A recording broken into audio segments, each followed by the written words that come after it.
નમસ્કાર મિત્રો, આજના વિડીયોમાં તમારું સ્વાગત છે। મિત્રો, આપણે આ ખેતરમાં રાઈનું વાવેતર કરી દીધું છે અને હવે એની અંદર પાણી પણ આપી દીધું છે। તમે જોઈ શકો છો, પાણી આપ્યા બાદ હવે લગભગ એક બે દિવસમાં કમ્પ્લીટ ઉગી પડી જશે અને થોડું થોડું ઉગ્યું પણ છે। હું તમને વિડીયોની અંદર બતાવીશ। વિડીયો ઉગી પણ ગયો છે, જુઓ વાળી છે અને ખેતરમાં અંદર ઉગી ગયો છે, જુઓ। અને હવે જે બીજું ખેતર છે તેની અંદર રાઈનું વાવેતર ચાલુ છે, તેમાં પૂંખી દીધું છે અને પાણી આપવાનું બાકી છે અને દવા પણ નાખવાની બાકી છે। તો ચાલો તો તમને તે ખેતરમાં લઈ જાઉં। મિત્રો, આપણે ખેતરમાં આવી ચૂક્યા છીએ। હવે આ ખેતરમાં આપણે રાઈનું વાવેતર કરવાનું બાકી છે। તો આ ખેતરમાં પૂંખી દીધું છે ને પાણી વાળવાનું બાકી છે, પ્લસ દવા છાંટવાની બાકી છે અને જે મૂઠિયા કરવાના હોય છે ચારા માટે તે બાકી છે। તો આપણે હવે એક વચ્ચે વાઢિયું મતલબ કે એક બીજી નેક બનાવવાની, તેમાંથી પણ પાણી લઈ જવાનું, તો એ કરવાનું બાકી છે। ચાલો આપણે ત્યાં જઈએ। મિત્રો, જો આપણે આ જે ટ્રેક્ટર ચાલેલું છે ત્યાં આપણે નેકને લઈ જવાની છે અને અહીંથી છેક પાણી પેલા ખૂણા સુધી જશે અને એના પહેલાં આપણે એક કામ કરી દઈએ કે આ જે નેક ઓલરેડી છે એને આપણે સાફ કરી દઈએ। આ નેક છે એ સાફ કરવાની છે।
કેટલો પસીનો આવે છે, જુઓ મિત્રો।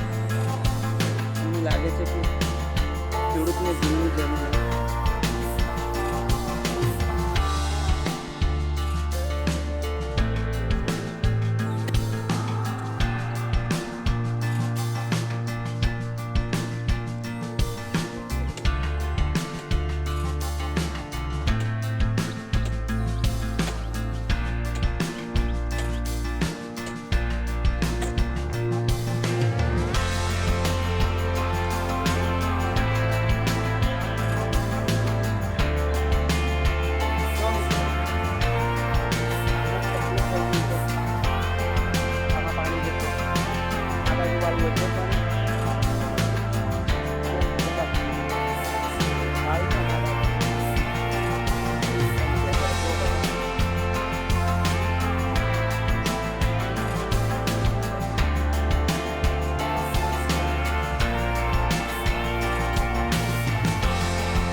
બાકી છે, ક્લિયર થઈ ગઈ છે।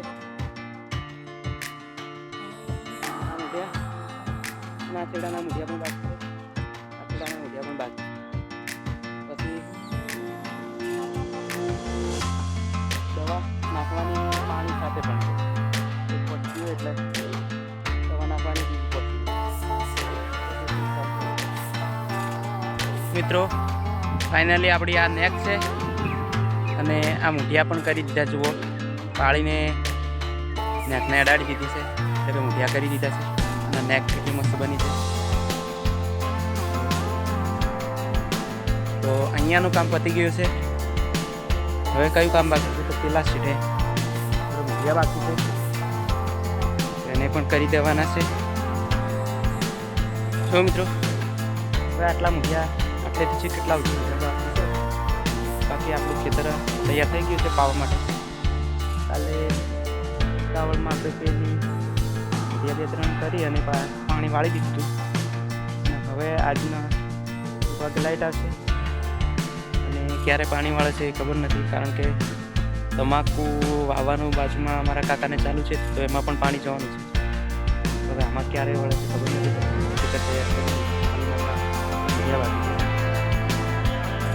આ ખેતરનું કામ અહીંયા સમાપ્ત થાય છે અને પાણી આવશે એટલે થોડો વિડીયો બતાવીશું.